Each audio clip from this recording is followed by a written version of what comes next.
She said it was my favorite sangria. What she didn't know was I'd watched her spike it with her own hands. The thought circled in my mind as I sat at the grand dining table surrounded by polished cutlery, monogrammed linen, and the same undercurrents of judgment I'd learned to navigate since the day I married into the Delaney family. My name is Liam Fraser. I'm a 33-year-old photographer living in downtown Victoria, British Columbia. I've built a career from moments, wildlife, weddings, landscapes, the kind of moments people hang in their homes, cherish in scrapbooks. It's not flashy, but it's mine and it's real, just not real enough, apparently, for my in-laws in Oak Bay. That evening was Margaret Delaney's birthday, my mother-in-law. The kind of woman who arranges her floral centerpieces a week in advance and coordinates the cheese board with her dress. Her husband Robert, retired CFO of a large investment firm, still measured worth in net assets and pedigree. Their daughter Emily, my wife, is everything. They aren't empathetic, curious, and deeply grounded in her work as an environmental scientist with Parks Canada. We met during a photo installation I was exhibiting on Vancouver Island's disappearing coastlines. She asked thoughtful questions. I offered an awkward joke. 6 months later, we moved in together. But her parents, they never stopped seeing me as a project their daughter would outgrow. Dinner that night had all the usual rhythms. Robert boasted about golf scores and real estate holdings. While offering backhanded jabs at freelancers, Margaret inquired about Emily's health, but never asked me about the National Geographic assignment I'd just wrapped in Banff. The subtext was clear. I was still the outsider, still the artsy phase their daughter hadn't quite shaken. And yet we came because Emily asked. Because family, no matter how complicated, is still family. Until it poisons you, literally. After the main course, grilled salmon, of course caught fresh from the Souk coast, Margaret announced dessert was to be her signature sangria. She vanished into the kitchen with a smile and a hum, and I offered to help carry glasses more out of exhaustion than chivalry. That's when I saw it. The vial was small glass. A quick flick of her wrist added something clear to one of the 2 glasses she'd set aside on a separate tray. The moment she heard my steps, she turned around with the smile already fixed. "Oh, Liam, I've got this. That one's for you. Special recipe for my favorite son-in-law." My stomach tightened, not from the smell of overripe citrus, but from the quiet confirmation of a truth I'd tried not to believe.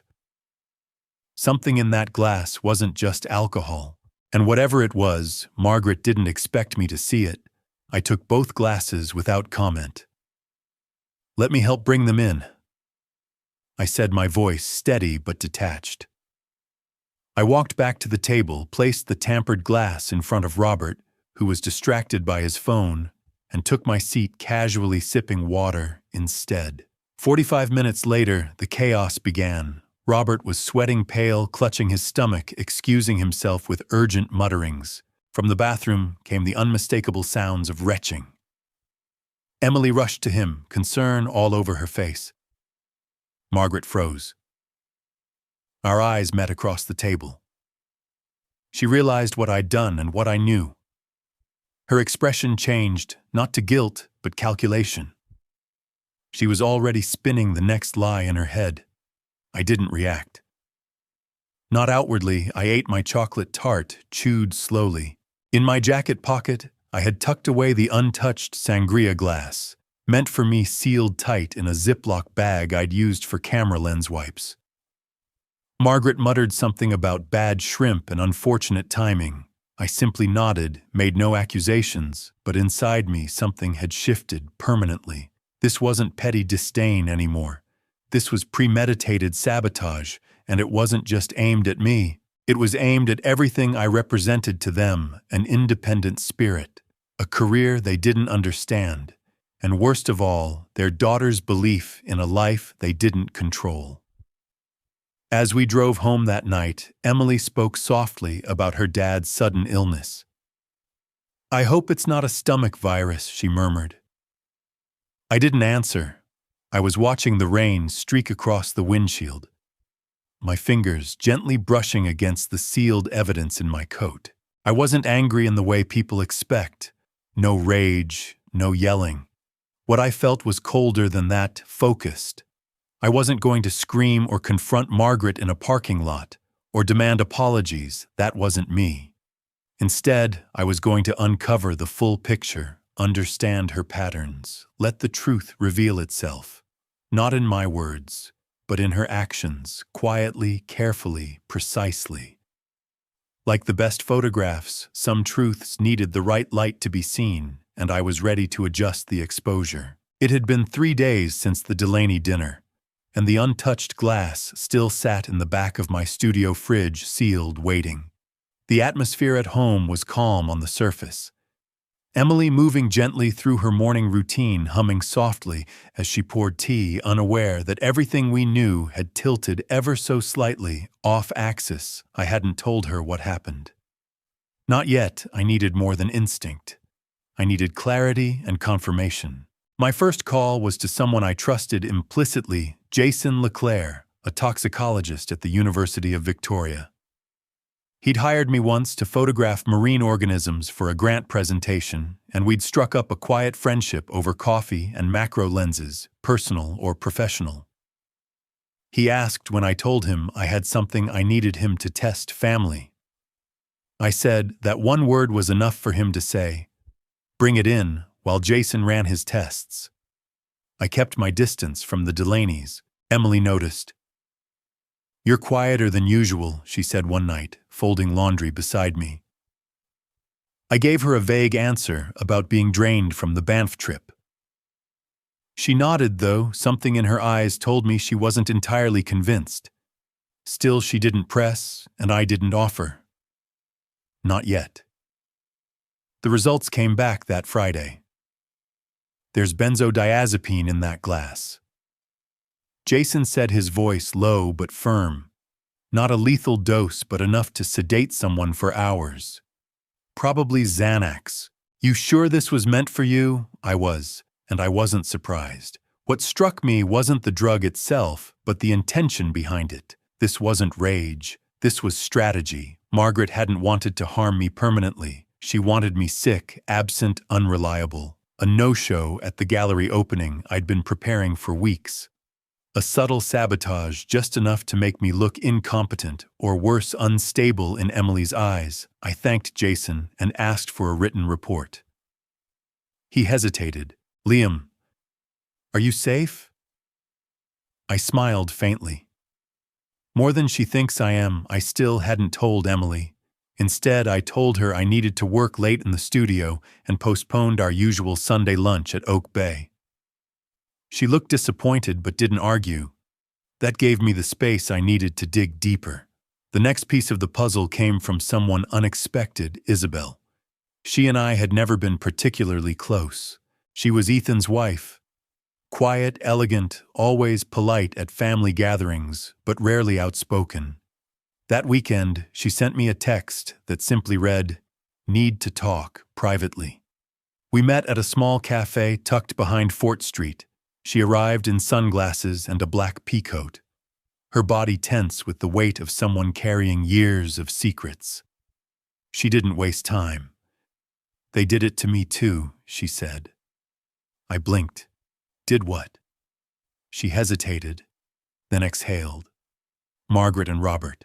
They tried to break up my marriage with Ethan. For 2 years, said I wasn't good enough. Not from the right family, not ambitious enough. They told Ethan I was manipulative, that I was sabotaging his future." Her voice trembled. "They almost succeeded." I leaned in. "Why are you telling me this now?" "Because I saw what Margaret did at dinner. I saw her swap glasses before you brought them in.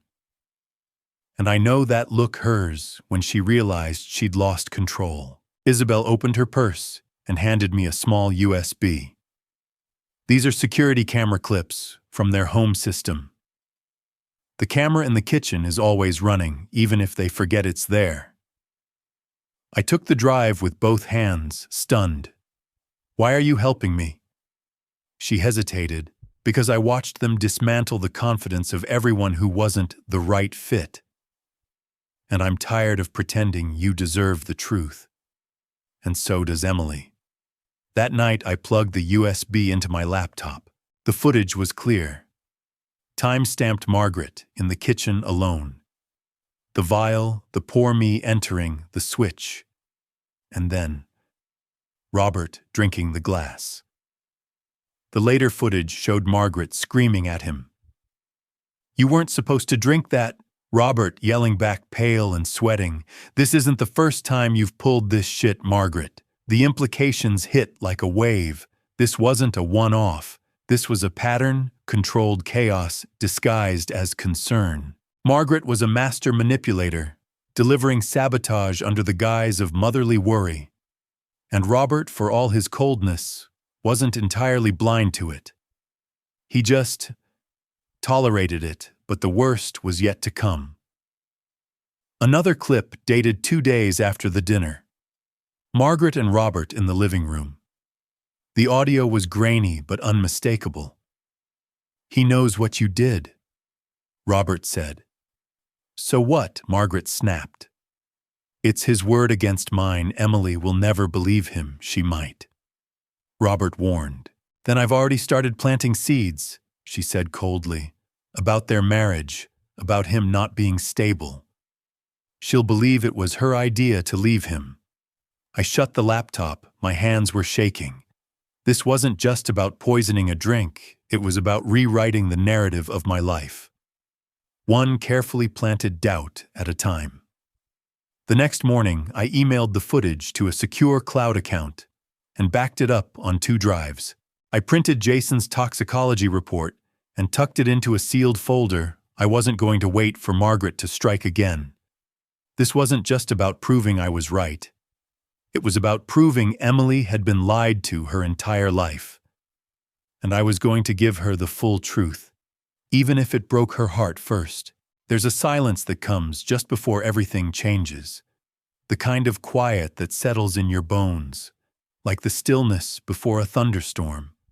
That's how it felt as I stood in our kitchen watching the files transfer from Isabelle's USB onto my laptop. It wasn't fear anymore. It was inevitability. I knew what I had to do. But knowing doesn't make it easier, especially when the person you love most might be collateral in the crossfire. I invited Ethan and Isabelle to dinner first, then told Emily afterward. "Just something casual," I said. "It's been a while since we all sat down together." She nodded, visibly lighter than she'd been in weeks. Her hand brushed over her stomach as she moved past me, 3 months pregnant, and still trusting. Still hopeful. I was about to show her something that could fracture that completely. Saturday evening arrived with soft rain on the windows and a roast in the oven. I tried to pretend this was normal. Lighting candles, pouring water, setting places like this. Wasn't about to be the most important night of our lives. Ethan arrived first, cracking a joke about traffic. Isabelle followed, her eyes flicking to mine with a quiet question. "Are you sure I was?" Once we'd finished dinner, though, none of us ate much. I stood up and connected my laptop to the TV. "There's something you all need to see," I said. My voice calm, rehearsed. Emily looked up from her plate, confused. "What is this?" I didn't answer. I let the footage play. Clip 1, Margaret alone in the kitchen. The vial, the pour, the deliberate motion. Emily sat very still. Her hand slowly moved away from her wine glass. Clip 2, me entering, taking both glasses. The switch. The camera angle didn't catch my face, but it caught hers. Clip 3, Robert drinking from the wrong glass. 40 minutes later, shouting, vomiting. Margaret yelling, "You weren't supposed to drink that." Emily blinked. "What is this?" she asked, her voice shaking. I paused the video. "This is what your mother put in my glass the night of her birthday dinner." Robert drank it instead. Jason ran a toxicology test. It was benzodiazepine. Enough to sedate me. Enough to make me miss my gallery opening. She didn't want to hurt me. She wanted to discredit me. Emily looked at me like she didn't recognize me, or maybe she didn't recognize her own life. No. She wouldn't. I said nothing. I played the next clip, Margaret and Robert in their living room 2 days after the dinner. "He knows what you did," Robert said. "So what?" Margaret snapped.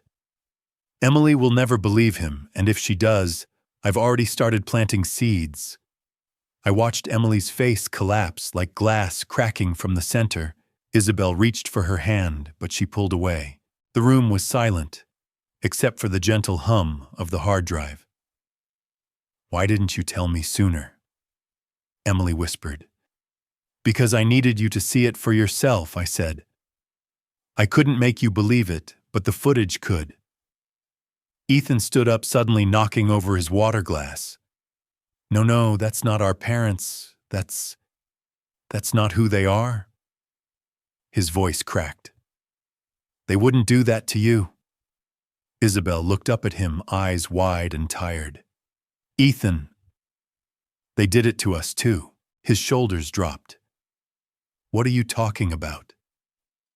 "You remember our first year of marriage, all the fights, the concerns they kept planting in your ear?" She was crying now. "Why do you think they suddenly started being so nice once I got pregnant? Because they had leverage. Because a baby gave them a way back," and Ethan sat down hard. "You never told me I tried. You didn't want to hear it." Emily still hadn't moved. She was staring at the black screen. "My whole life," she said. "Finally. They've been doing this." "My whole life," I nodded. "And not just to you." I reached out to Thomas. She looked up sharply. "Thomas, your ex-fiancé, the one you said cheated on you, I caught him texting someone. He told me your parents planted that faked messages, manipulated your schedule so you'd catch him. They didn't like his background. They said he wasn't good enough." Emily's mouth opened, but no words came. The betrayal was too wide, too deep. I could see her drowning in it. "I didn't want this," I said softly. "But I couldn't let them keep rewriting our story, especially with a child on the way." She turned to me then, eyes filled with something I hadn't seen since the beginning. "Trust, raw and trembling. I need time to process this," she said. "But I believe you, and I'm sorry I ever doubted you." I exhaled long and low. We sat like that for a while, quiet, stunned, fragile. Then her phone buzzed. It was her mother, "Darling," the message read. "I think it's time you come stay with us for a while. You need some clarity." Emily looked at me. Her hands stopped shaking. "Let's give them clarity," she said, her voice steady. "Let's go to Oak Bay." I nodded. "All of us." And this time I wasn't going as the outsider. I was going as the man who finally saw the whole picture and was ready to show it to the world. Oak Bay had never looked so sterile. The Delaney estate, usually pristine and warm in a performative kind of way, now felt like a museum of curated lies. The driveway lights were on the front porch. Lamp glowed softly, but there was no warmth behind the windows, only shadows, only anticipation. We parked in silence. Emily reached for my hand, but didn't speak. Isabelle and Ethan followed behind us up the stone walkway, each step heavier than the last. Margaret answered the door as if it were any other evening, pearls at her throat, wine glass in hand, smile painted with muscle memory. "You came," she said sweetly, stepping aside. "I wasn't sure after all the tension lately. Families go through things, don't they?" Emily brushed past her without a word. Robert appeared in the hallway, nodding stiffly at me. "Liam," he said, extending a hand. I didn't take it. I walked past him, with the hard drive in my coat pocket and a camera tripod slung over my shoulder. We gathered in the living room, the same space where Robert and Margaret had once cornered me about my unstable career path. The same room where Margaret displayed photos of Emily's childhood, but not a single one from our wedding. Tonight the walls would finally hear the truth they'd never been allowed to hold. I'd like to document this conversation, I said calmly, setting up my tripod. For the family record, Margaret's smile stiffened. That's unnecessary, dear. On the contrary, I replied. It's long overdue. Robert took a seat, crossing one leg over the other. All right, Liam, let's hear it then. I assume this is about some perceived slight. Isabelle laughed under her breath. Emily sat straight-backed, hands folded over her stomach. Ethan looked like a man caught between two tectonic plates, shaking, but not yet broken. I'll begin with this, I said, pressing play. The TV lit up with Margaret in the kitchen alone, precise, controlled. The vial, the pour, the glasses. Her face didn't flinch as she watched herself spike the drink, but her grip on the wine glass in her hand grew tighter. That's fabricated, she said coldly. You edited that? It's from your own security camera. I answered. Isabelle retrieved it before you could delete the backup files. Robert looked at her sharply. What I did, what I should have done years ago, Isabelle replied. I stopped protecting people who've never protected me. The next clip played Margaret scolding Robert after he fell ill. You weren't supposed to drink that, she hissed. Robert shifted in his chair but said nothing. Then came the final clip. The conversation 2 nights later. She'll never believe him, and if she does, I've already started planting seeds. Emily's face had gone pale. Her eyes shimmered, but she didn't blink. Margaret turned to her darling. That clip has been manipulated. Stop.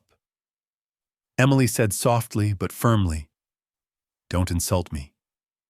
Robert leaned forward. Emily, you know your mother has been under a lot of stress. Sometimes people say things they don't mean. Stress doesn't explain what you've both done for years, I said, turning toward Robert. To me, to Isabelle, to Thomas, to Emily. Robert's face twitched at the mention of Thomas. Ethan finally spoke. Is that true? Did you fake those messages from Thomas? Margaret tried to laugh. Ethan, please. This is all so melodramatic. We were trying to protect her from what Emily asked. Her voice cracked. From happiness, from people who loved me. Silence. You made me question every instinct I had, she continued. You convinced me my judgment couldn't be trusted unless it matched yours. We only wanted what was best. Margaret said, reaching for her hand. Emily recoiled. You wanted control, and you lost it. The silence that followed was the loudest thing in the room. I walked over and placed a USB drive on the coffee table. This has everything. The videos, the toxicology report, the prescription records. You're free to keep it. But if either of you ever try to interfere in our marriage again, or in how we raise our child, copies will go to your country club board. Robert's former firm and every contact on your holiday mailing list. Robert stared at the drive. Margaret looked ready to spit venom, but Robert placed a hand on her arm. Enough, Isabelle exhaled. Ethan sank into the couch, face in his hands. Emily stood. I love you both, you're my parents, but what you've done is irreparable. We're leaving now, and I expect you to respect our boundaries from this point on. Margaret's voice was small, trembling for the first time. Emily, you'll understand one day. Emily shook her head. I'll never understand this, but I will protect my child from it. As we left the house, I looked back just once. Margaret stood in the doorway, tears in her eyes, not of guilt, but of defeat. Robert watched us leave with the cold resignation of a man who knew he'd lost the final hand. In the car, Emily reached over and gripped my hand tightly. They'll never change, she said. No, I answered. Watching Oak Bay disappear behind us, but they'll never change us either. It was early spring when the envelope arrived. Heavy cream stock, gold-embossed return address, Margaret Delaney's unmistakable signature style, inside, was an invitation hand-signed in blue ink. Dinner at Oak Bay. Just us, a fresh start.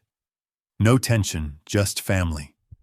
Emily raised an eyebrow as she read it aloud, standing barefoot in our kitchen, sunlight washing over the tile. "Do you believe it?" she asked. I didn't answer right away. After everything that had happened, everything they'd said and done, I knew this wasn't peace. It was strategy. "I believe it's carefully timed." I said, reaching for the kettle, "You're just starting to show you've stopped taking their calls. They're recalibrating." She sighed and placed the card on the counter. "I hate that this feels like chess. That's because it is." Still, Emily wanted to go. "They're still my parents," she said, "and part of me needs to know if anything has changed." We agreed to go with conditions. We'd arrive together, leave together, no overnight stays, and no one-on-one ambushes. At least that was the plan. The dinner was staged like a soft landing version of Christmas Margaret's best China pastel linen napkins, a roast chicken that probably cost more than our last grocery trip. Margaret greeted us with an almost meek smile, her tone measured. "So glad you could make it, sweetheart Liam." I nodded politely. Ethan and Isabelle were there too, more observers than participants. Their presence gave me quiet strength. The meal itself was surprisingly uneventful. No jabs at my career, no probing questions about our finances. Margaret even asked about my latest shoot in Tofino with what sounded like genuine interest. But I didn't relax, not once. There was a performance happening, and I was waiting for the reveal. It came after dessert. Liam, Robert said, as he stood up and motioned toward the hall. "Would you mind joining me in the study for a moment, man to man?" Emily gave me a cautious look. I nodded once and followed. The study was dimly lit, walls lined with old legal texts and crystal decanters. Robert moved deliberately, pouring 2 glasses of Glenlivet, 12 years old. He said, "You like scotch, I prefer water." He smirked and placed the second glass aside. "Suit yourself," I waited. He leaned against the desk, crossed his arms, and began. "I've been thinking a lot about your position, your trajectory. Have you?" "Yes," he said, walking slowly around the room like a lecturer, sizing up his student. "Photography's been good to you, but it's an uncertain world. Liam, especially now with a child coming." He let the word child linger like a loaded pause. "I have some contacts at a real estate development firm," he continued. "They need someone to lead creative for their branding department. Junior partner, track, strong salary, benefits, long-term security." I blinked. "You're offering me a job, I'm offering you a future," he corrected. "One that doesn't depend on gigs and galleries. Why now? Because family should support each other. And because I respect how you handled the unpleasantness. You were measured, controlled. That's the kind of temperament I admire in a man." I almost laughed. But I didn't. Instead, I asked, "What happens if I say no?" Robert's smile barely shifted. "Nothing, of course, but I think we both know this kind of opportunity doesn't come twice." I stood slowly and walked over to the desk where his scotch sat untouched.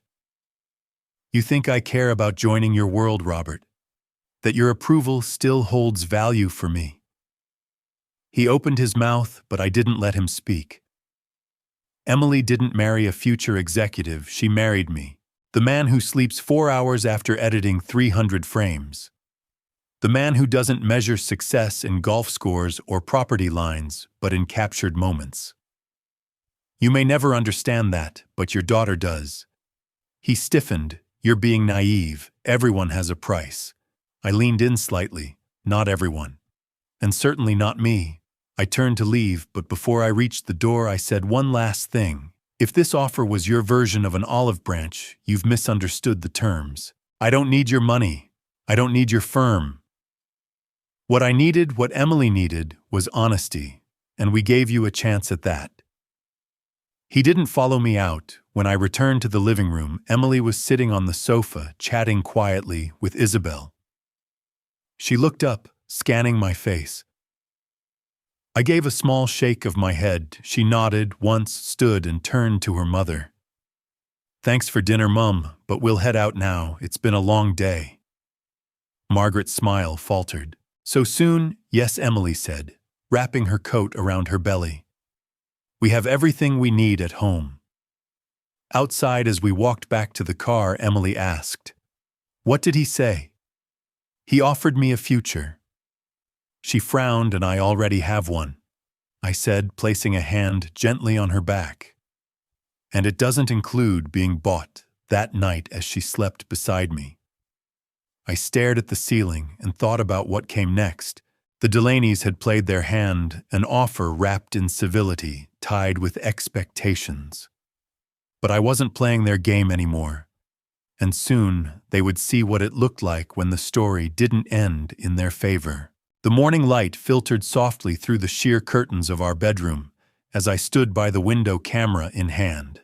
The lens cap lay on the desk, my fingers moved by instinct, checking settings I already knew by heart. Outside, Victoria was waking up, rain-slick sidewalks, cyclists in windbreakers, gulls floating above the harbor, life unbothered, but inside something had changed.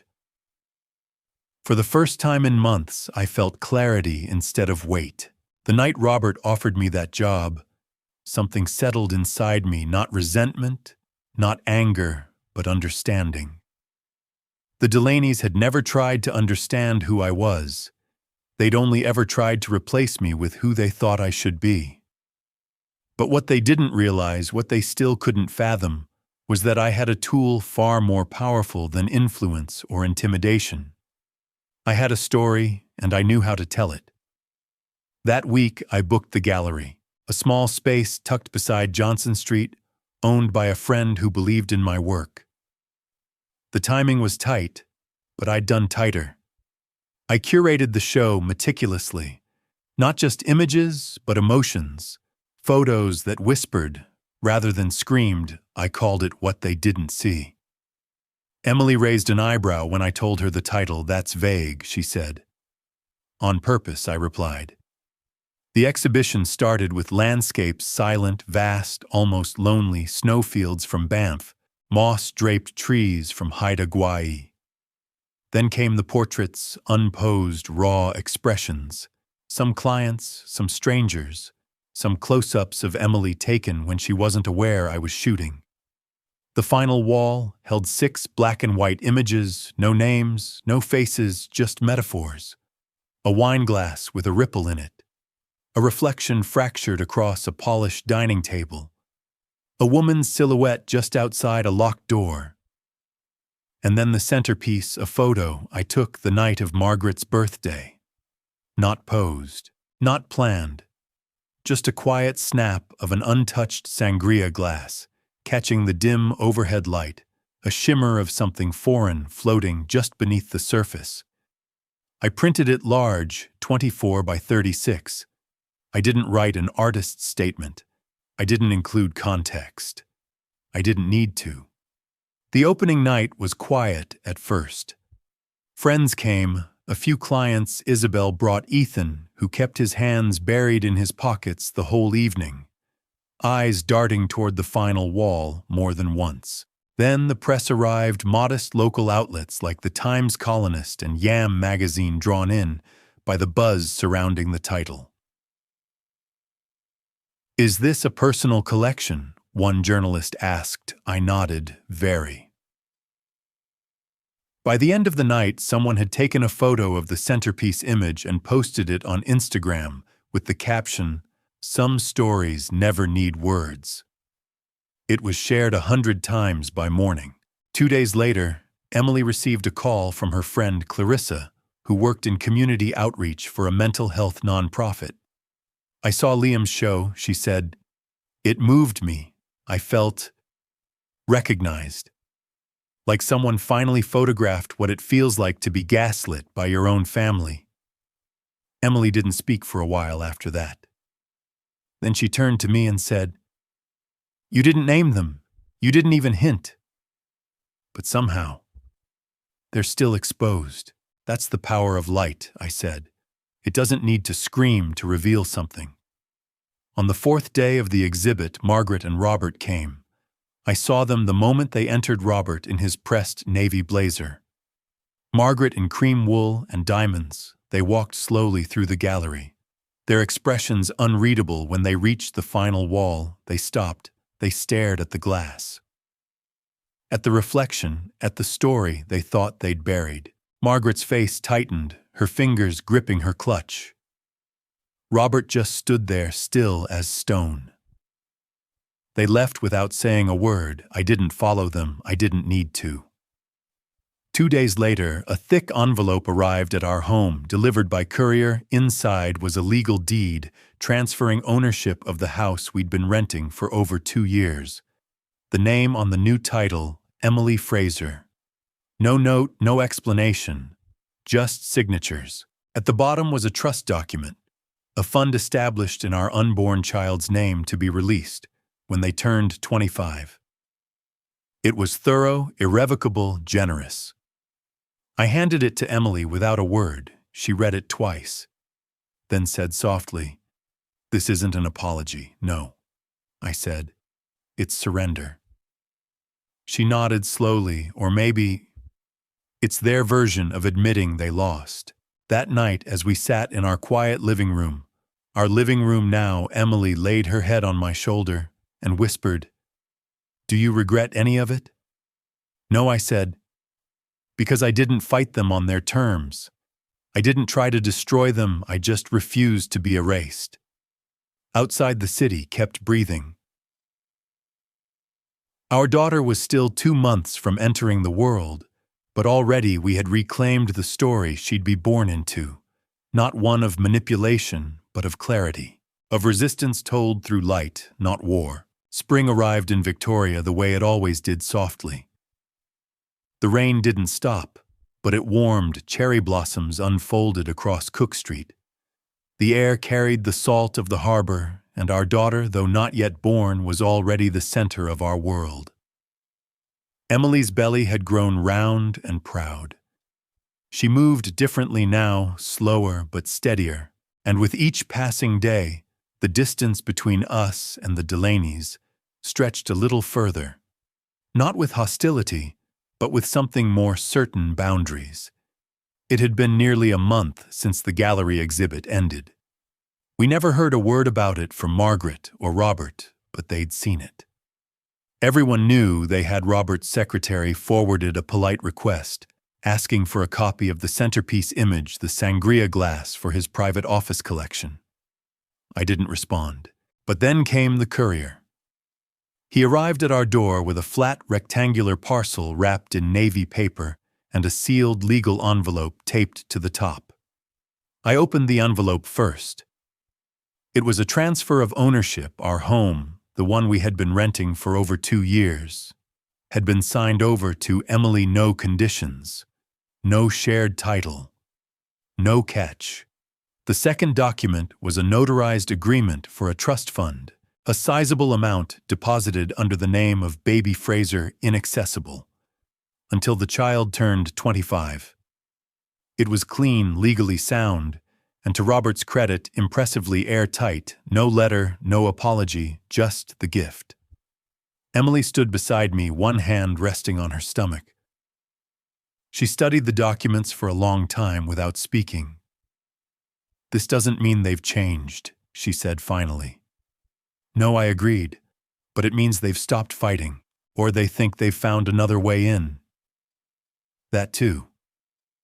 She folded the documents, tucked them into our filing drawer, and walked away without another word. No excitement, no gratitude, just an understanding that sometimes even gifts are extensions of control unless you take away their strings. 2 weeks later, Aurora was born. We named her after the northern lights because she arrived quietly but lit up everything. She had Emily's chin and my eyes. And the first time I held her, I forgot the years I spent trying to earn the approval of people who didn't know what love actually looked like. In that moment, it didn't matter if they ever saw me differently, because I finally did. Margaret and Robert visited the hospital the next day. They brought flowers, white lilies and hydrangeas, and a blanket hand-knitted by Margaret herself. She held Aurora gently, arms a little stiff, but eyes surprisingly tender. Robert stood back taking photos with his phone like a man trying to appear involved. They didn't comment on the name, didn't question our birth plan, didn't ask when we were christening the baby or which private school we intended to reserve. They stayed for 20 minutes, asked if we needed anything, then left quietly. That night, Emily turned to me in bed, our daughter sleeping in the bassinet beside us. "I think they're trying," she said. I nodded. "But not because they understand." "No," she said, "because they've realized they can't win." There was no celebration, no closure, just peace, a quiet, cautious one. Over the next few months, they sent gifts, not extravagant things, books, a baby monitor, a cedar rocking chair, always through delivery, never in person. Each item arrived with a short card. "Thinking of you, M&R." I never said it aloud, but it felt like they were building a bridge without asking if we'd walk across it, and we didn't. Not fully. One afternoon, Isabelle came by with James, her toddler. We sat on the porch while the boys played in the grass, and Aurora napped inside. "They sent us a college savings bond," she said. "No note, just the envelope. Same here," I replied. "Feels like hush money," she muttered. "Feels like resignation," I corrected. "They're trying to stay relevant in a world they can't control anymore." She smiled. "You think it's permanent control?" I asked. "No, their need for it never ends, but our participation in it. That's over." Later that evening, I found myself in the nursery holding Aurora as she slept. The room smelled like powder and cedar. Emily stood in the doorway watching us. "My mom called today," she said quietly. "She wants us to come to Oak Bay for Thanksgiving." I raised an eyebrow. "You want to go?" I want to set the terms this time," I nodded. "Then we make it clear, we go, we leave when we want, we stay at a hotel. No alone time with the baby. No surprises?" She smiled, agreed. We didn't speak about the gallery anymore, or the drive, or the betrayal, because we didn't need to. The real revenge wasn't in what we exposed. It was in what we no longer needed to seek: their approval, their apologies, their participation in our life beyond the role we allowed. They could send all the gifts in the world. But we had already unwrapped the most valuable thing. They never wanted to give us: freedom.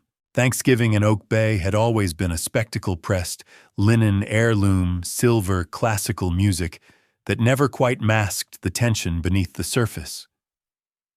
But this year it was different.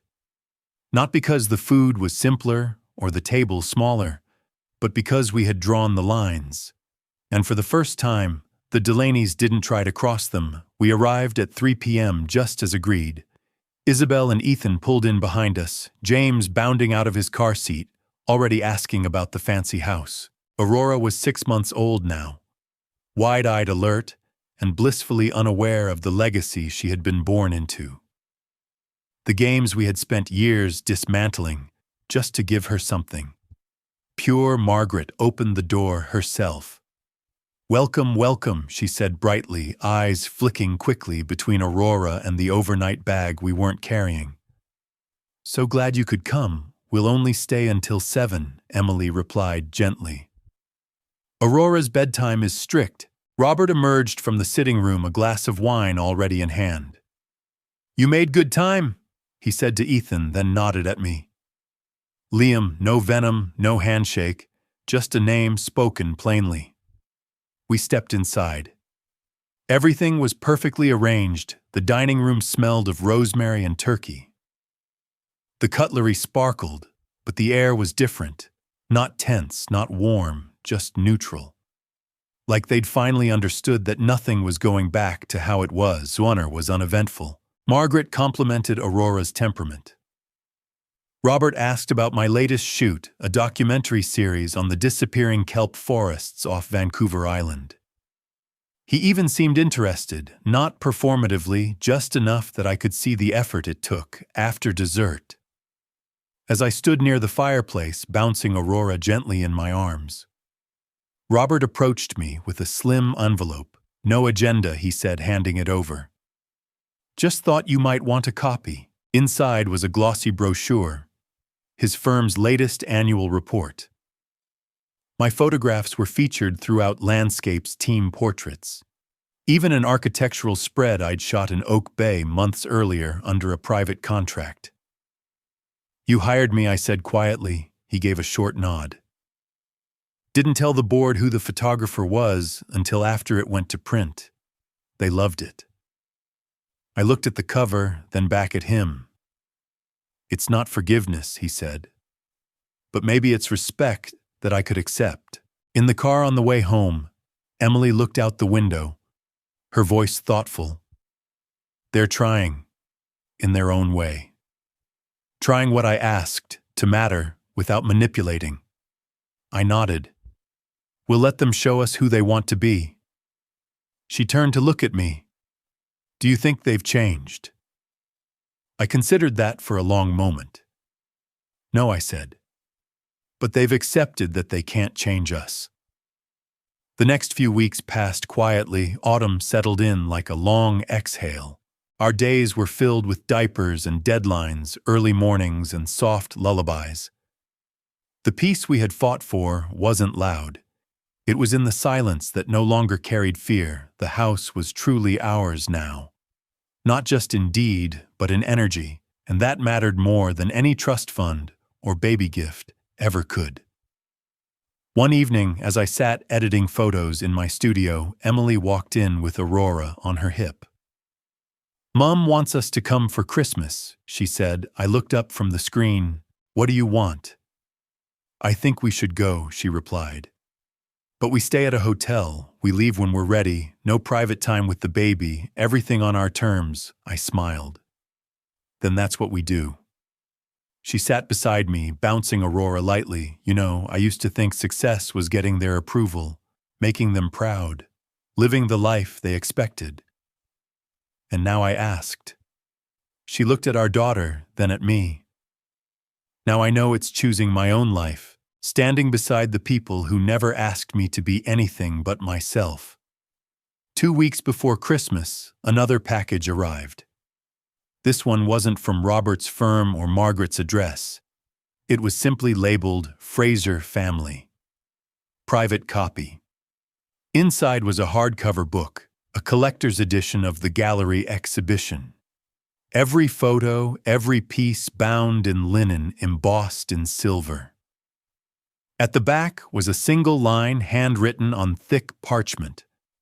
"Hired the best photographer I know. Thought you'd want a copy. R.D." I didn't call to thank him, and I didn't need to. That spring, I opened a gallery of my own in downtown Victoria, a permanent space, clean, minimalist, the kind of place I'd once only dreamed about when shooting from the back of a Jeep in Banff or crouched on wet sand in Tofino. At the grand opening, Emily stood beside me, Aurora on her hip. My parents flew in from Calgary. Isabelle and Ethan brought James. Even Margaret and Robert came arriving late, staying just long enough to nod at the photos, offer polite praise, and leave without overreaching. That night as we locked up, Emily asked, "Do you think they'll ever truly see us?" I thought of the gallery, the brochure, the silence. "No," I said, "but they'll see that we stayed, that we didn't bend. And that's enough." Later on, our back porch, as the stars broke across the sky over the harbor and Aurora slept upstairs. I thought about everything we'd survived. Not by yelling, not by burning bridges, but by building our own unshakable, unowned, and always, always ours. Some relationships in life aren't meant to be fixed. They're meant to be respected from a distance. Liam and Emily's story wasn't about revenge. It was about reclaiming peace, setting healthy boundaries, and refusing to be reshaped by the expectations of others. They didn't yell. They didn't burn bridges. Instead, They held their ground with quiet strength and allowed the truth to speak for itself. That kind of courage isn't loud, but it's lasting. As we grow older, this lesson takes on even deeper meaning. We come to understand that pleasing everyone is neither possible nor necessary. What matters is learning how to say enough with calm conviction. It means accepting that real love should never come with conditions, and that respect doesn't come from arguments, but from consistency. Whether it's a parent, a sibling, or an old friend, there comes a time when you must stop negotiating your self-worth just to maintain the illusion of peace. If you've ever felt small in your own family, or have spent too many years trying to be understood, remember you are allowed to define what love looks like for you now, and more importantly, you're allowed to protect it. If this story reminded you of your own journey, feel free to share a thought in the comments. And if you'd like more true-to-life stories about boundaries, quiet strength, and finding clarity later in life, consider subscribing. Sometimes living honestly is the most powerful story we can ever tell.